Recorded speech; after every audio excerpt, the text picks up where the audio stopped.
Hello friends. तो finally आम Jharsuguda railway station के आसिक पहुँचलु। आबे आमर 10 बजे को ट्रेन अच्छी बोधे आसवा।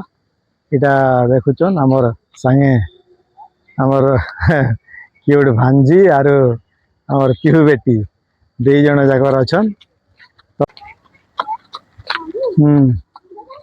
तो मुझे कहती यहाँ हूँ आमर झारसुगुड़ा रेलवे स्टेशन रो व्यू आपन देखो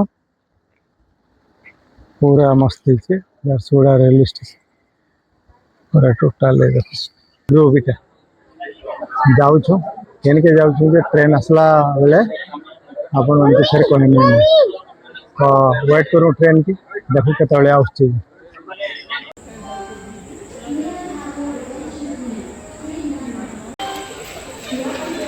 देखो पूरा 12 बाजिक 2 मिनिट है एक्चुअली 10 बजे आसवार कथा। देखो ट्रेन आसूचे 12 बजे एवं जस्ट अनाउंस है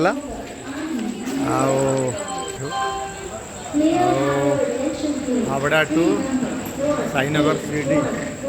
तो आम सब शिरडी जीमु बाबांकर दर्शन धर धरी गई चलो धरी गई चलो चलो चलो चलो चलो चलो।